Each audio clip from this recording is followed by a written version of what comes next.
Bueno, en este tutorial lo que vamos a ver es precisamente de qué manera nace y cuáles son los cambios que trae aparejado la emergencia industrial y capitalista a fines del siglo XVIII y principios del siglo XIX. Lo que figura en la carátula es una frase de Eric Hobsbawm, el padre de la historia del siglo XX, en donde él describe lo que significó, a su manera de ver, esta revolución industrial.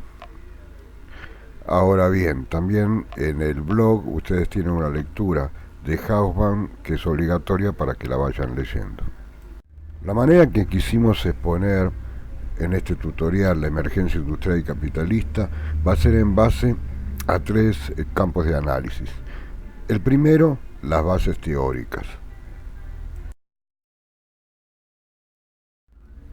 Vamos a analizar las bases teóricas a vuelo de pájaro, vamos a describir a los más importantes pensadores que marcaron la base intelectual para este cambio.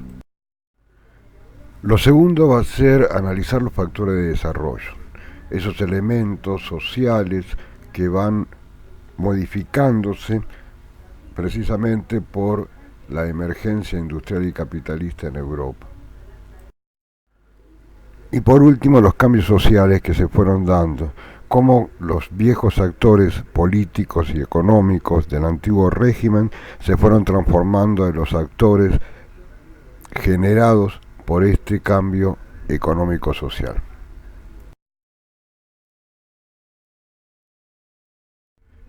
El primero que vamos a nombrar es a Charles Turgot. Turgot, un intelectual, un político, un economista de fines del siglo XVIII. Él formó parte del gobierno de Luis XVI y luchó tenazmente contra la forma económica que Francia tenía en su momento. La visión mercantilista, la explotación de la tierra todavía de una manera feudal. Fue una persona muy allegada, con conocimientos muy fuertes con los pensadores de su época, Adam Smith, François Quesnay, y dejó una marca muy importante en la última parte de la Francia del antiguo régimen.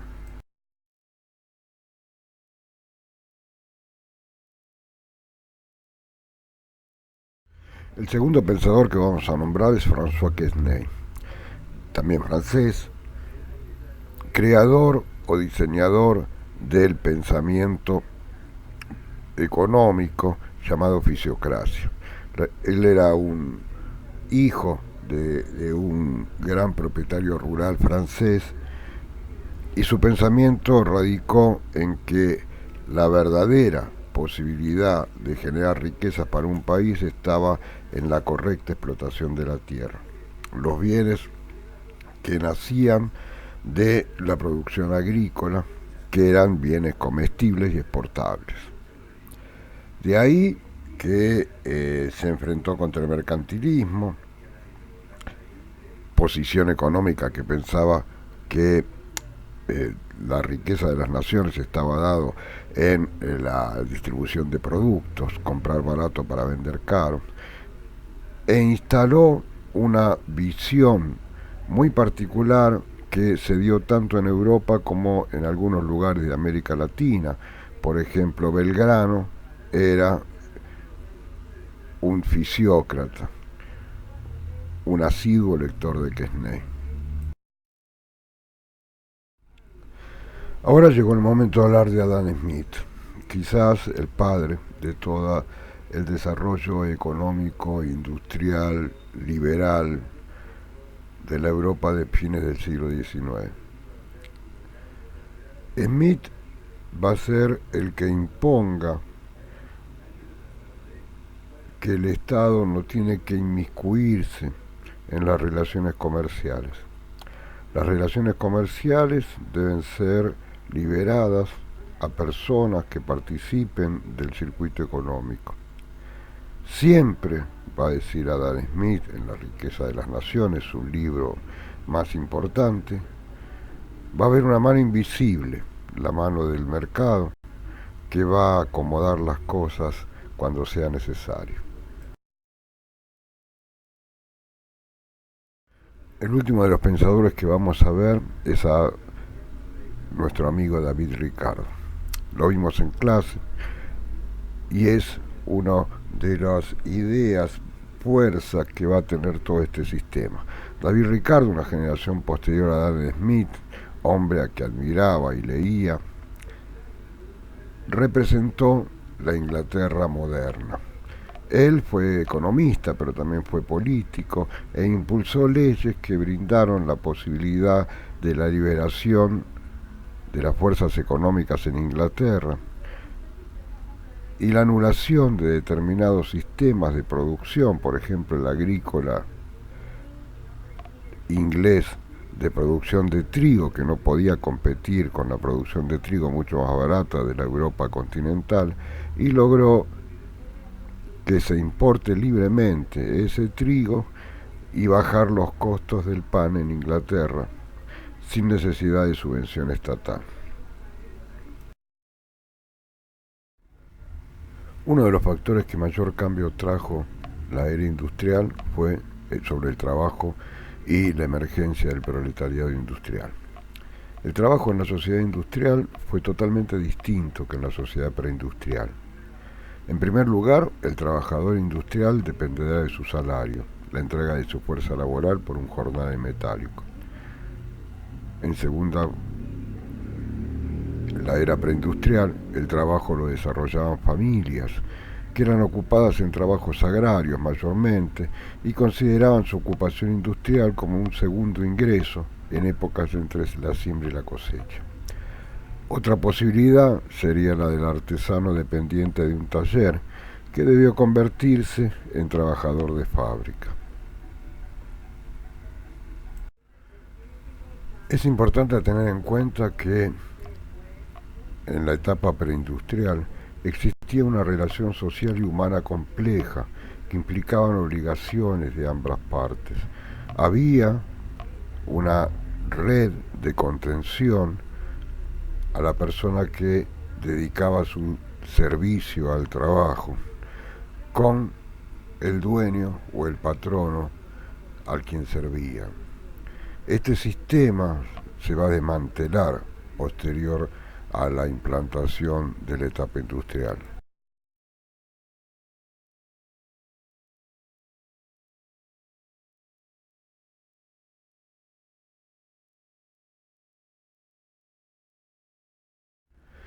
La nueva sociedad industrial evidenció el nacimiento de una nueva clase, que lógicamente era la transformación de una anterior, ante una diferente realidad. En esa transformación la clase proletaria fue la más perjudicada, en sus tradiciones, en su forma de vida, en sus ingresos y por sobre todo en el deterioro de su nivel de existencia. La sociedad ya no tenía reaseguros y todo dependía de variables que no podía manejar ni entender. Su vida se desarrolla hacinada en barrios insalubres, trabajando 14 horas diarias y ganando un salario de subsistencia.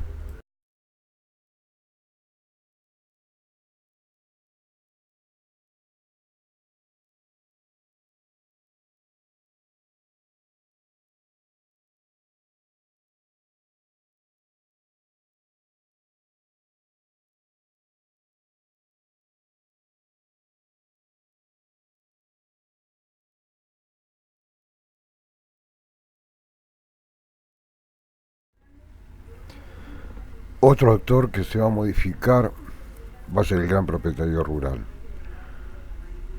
Producto de esta nueva forma de explotación de la tierra, si bien no es un actor principal en los cambios que va a dar la revolución industrial, se beneficia en forma colateral de ellos.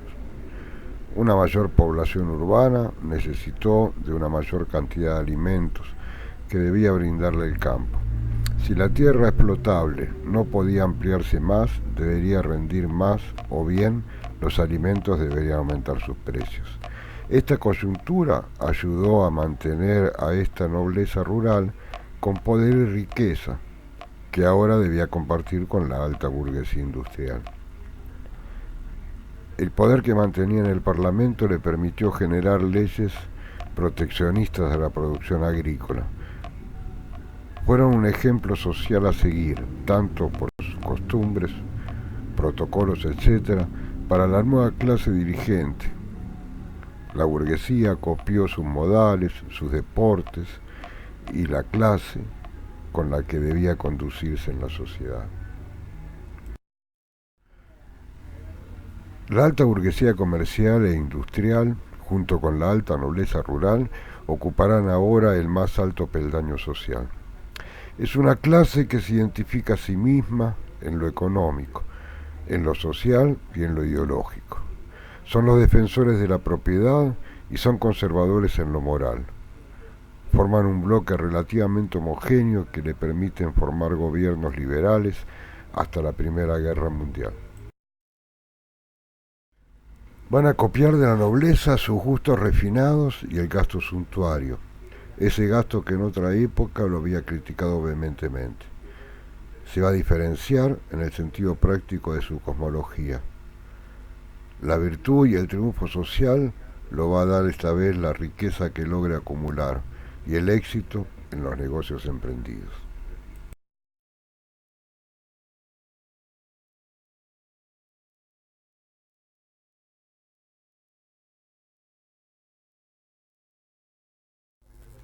En este cuadro vamos a intentar mostrar cuáles fueron los cambios que sucedieron en los actores económicos en ese momento, tanto en la burguesía manufacturera como en la mercantil como en el campesinado.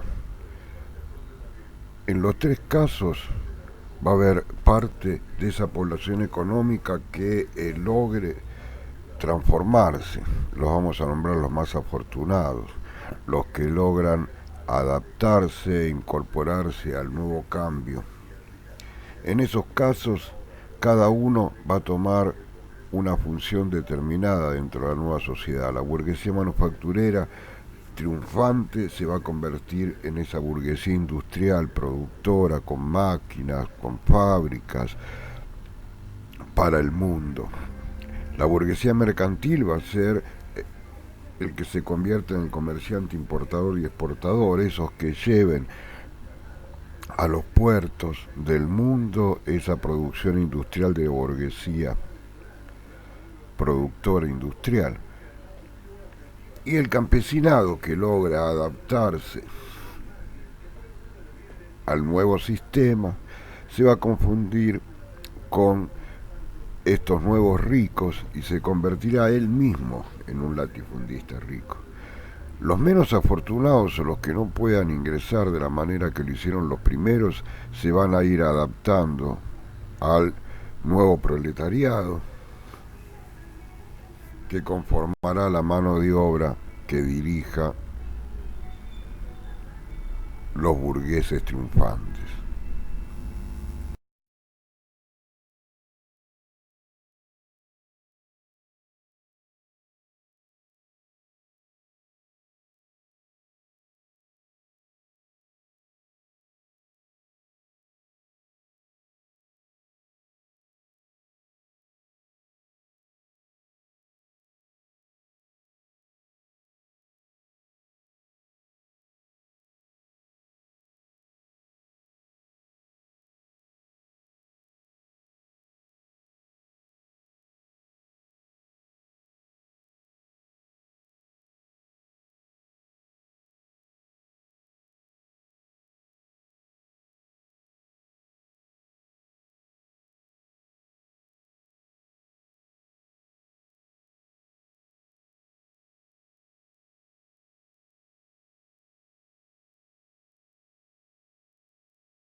Lo que no tiene que quedar claro es que esta sociedad se transformó para no volver atrás, de una sociedad básicamente rural, que era la sociedad medieval y el principio de la modernidad, se va a convertir en una sociedad básicamente urbana.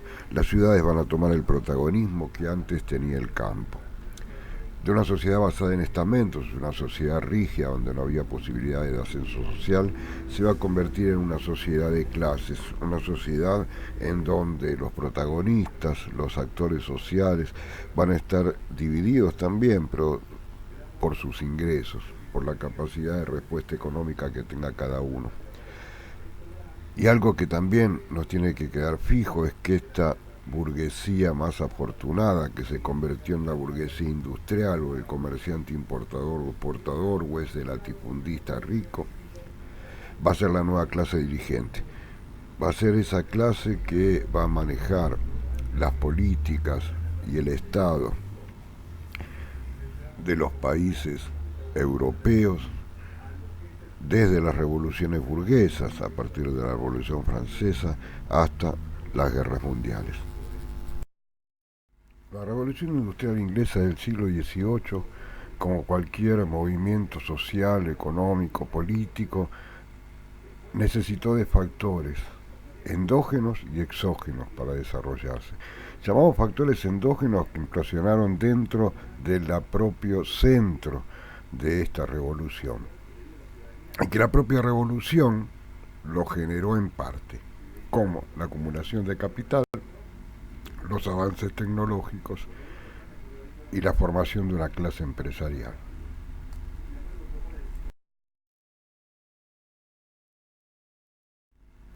Los factores exógenos son factores necesarios para el desarrollo, pero que no formaron parte de la propia familia en donde se generó. Por ejemplo, la revolución agrícola, el crecimiento de la población y la acción del Estado no formaron parte de el núcleo político y social de la revolución industrial, pero sin ello no se pudiera haber dado.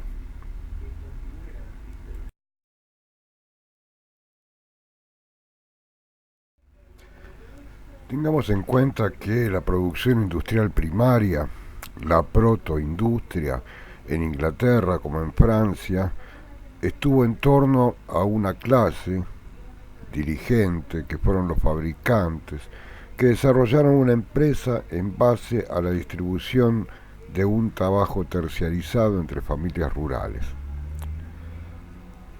Por ejemplo, si mi negocio es hacer camisas, bueno, me la cortará un grupo de gente, otro grupo de gente hará la costura, otro grupo de gente pondrá los botones y así hasta tener el producto terminado.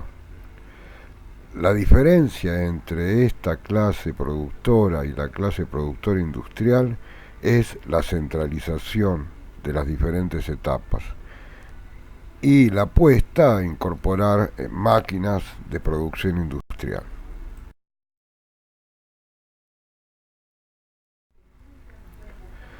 Tómese en cuenta en este cuadro cómo la clase empresarial empezó a unir elementos económicos que conformaron al capitalismo. Por ejemplo, la centralización de las diferentes etapas, como decíamos, pero para desarrollarnos la toma de empréstitos o la asociación con otros productores que podían ser comerciantes, que podían ser productores rurales o propios empresarios industriales. La búsqueda de la disminución del costo del producto terminado y la alta competitividad que le brinda este nuevo proceso de producción. La idea va a ser entonces la de producir mucho y barato para un mercado amplio, sea dentro del propio país o fuera de él.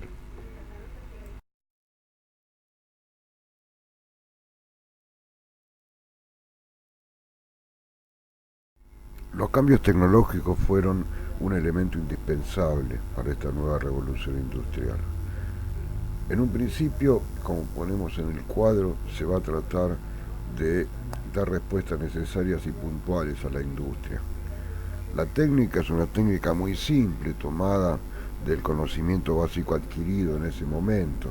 La diferencia va a ser que esa técnica se va a trasladar a lo necesario, a lo práctico.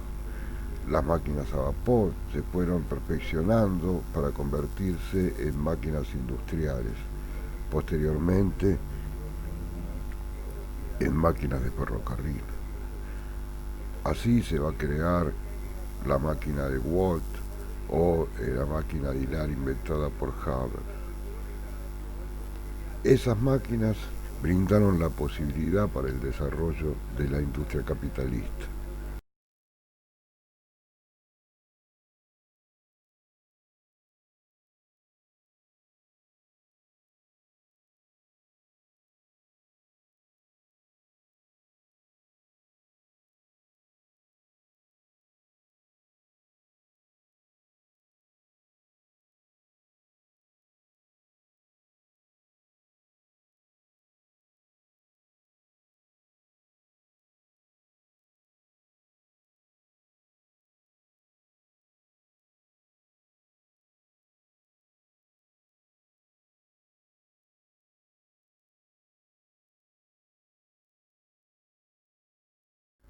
Tómense en cuenta los grandes cambios que se fueron dando. Esta industria nueva, generada por máquinas, cambió las ecuaciones de producción.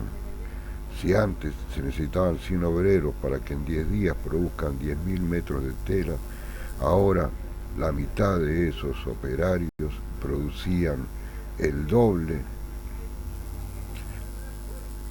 en mucho menos tiempo.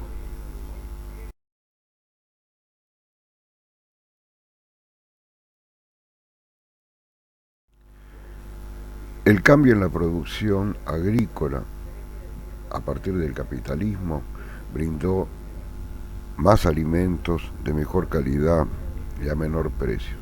Mucho tuvo que ver también nuevos alimentos que llegaron de América y se empezaron a producir en Europa, como la papa, por ejemplo, el tomate. Esta nueva ecuación dentro de la producción agrícola brindó mucha más producción de alimentos para las ciudades, que al estar más pobladas necesitaban de mayor cantidad de comida, pero por otro lado también a un precio que las clases de pocos ingresos podían adquirir. Otras de los elementos que trajo aparejado esta revolución agrícola fue la liberación de mano de obra del campo. El campo, al estar tecnificado, necesitó de menos gente que trabajara y esa mano de obra emigró hacia las ciudades para incorporarse como proletariado.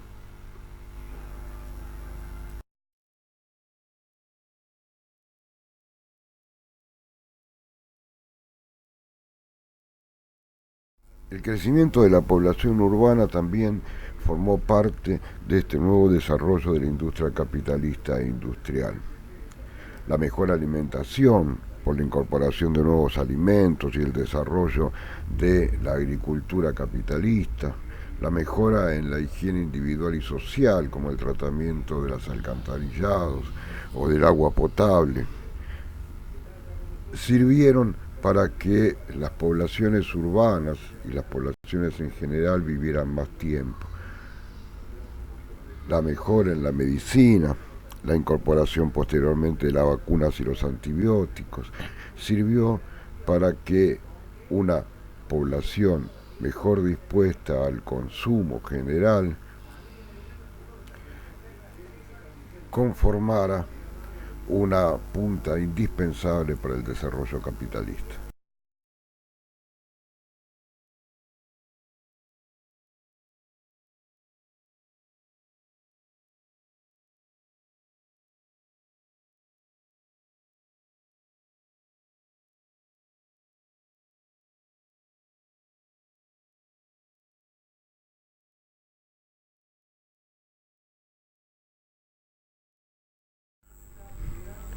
Una de las patas en donde se apoyó este sistema fueron las nuevas inversiones.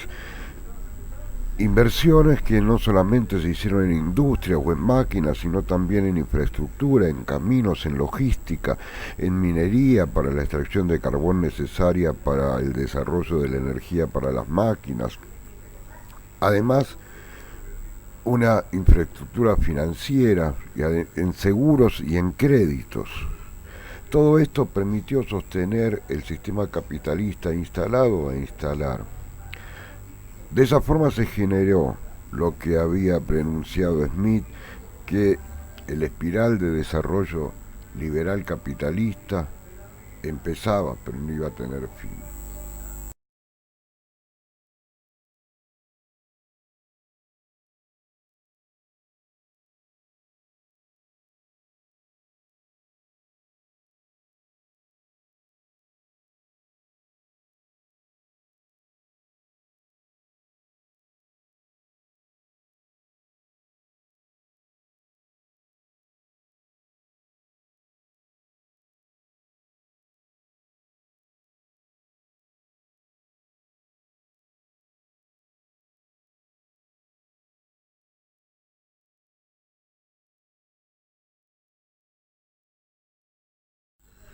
En este cuadro lo que quisimos es resumir lo que fue el proceso capitalista, el dinamismo que ese proceso brindó a la sociedad, en donde participaron la agricultura, el comercio, la técnica, la generación e inversión de capital y también la presencia del Estado, siendo la estructura que va a brindar seguridad financiera, jurídica e institucional. Este proceso de retroalimentación dinámica fue una de las características que marcó el primer capitalismo liberal de los siglos XVIII y XIX. Con esto damos por terminado este trabajo que espero haya sido de utilidad para que pueda entenderse este importante cambio en la sociedad.